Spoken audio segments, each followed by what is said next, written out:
আমি ডাইরেক্ট বান মারি দিব। কালকে আমরা বাড়ির এদিক দিয়া খুবই দিয়া 4-5 জন লোক দান দিয়েছে, বুঝেন নি? আমরা এলাকাবাসী জায়গা আছে মান্যগণ্য ব্যক্তি, তাদেরকে বলতেছি 4-5 জন লোক দান দিয়েছে। আমার 6 বছরের একটা রাধার এতদিন হিয়ালে খায় না, কালকে তারা দান দিয়েছে। কালকে দুপুরের পর থেকে আমার রাসটা হিয়ালে খাই ফেলছে। আমি আপনাদের এলাকাবাসীকে বলতেছি, যারা যারা খাইছে কালকে যারা দান দিয়েছে তাদেরকে বলতেছি, যদি আপনারা শিকার না যান আমার রাধাসটা কেটে নিছে। আমি কিন্তু এখনো এই রাঙ্গামাটি এখানে মগা বৈদ্য আছে, আমি ডাইরেক্ট বান মারি দিব। পরে কিন্তু এলাকাবাসী কেউ আমার দোষারোপ করতে পারবেন না। আমার একটা রাধা আসার দাম না হইলে 4,000 টাকা আমি কয়ে দিলাম। আমি এটার ভিতরে 15,000 টাকা খরচ করবো। আমার খুব শখের রাস, আমার রাসটা 6 বছর ধরে আমি ফলতাছি রাধা আসিটা। আমার এলাকাবাসী যারা আছে তাদেরকে বললাম, মান্যগণ্য ব্যক্তি যারা আছে তাদেরকে বললাম, তাদেরকে জিজ্ঞাসা করেন।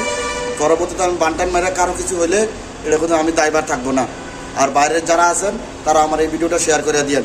এই দেশের ভিতরে বাইরের না হইলে বিচার আচার পাওয়া যায় না।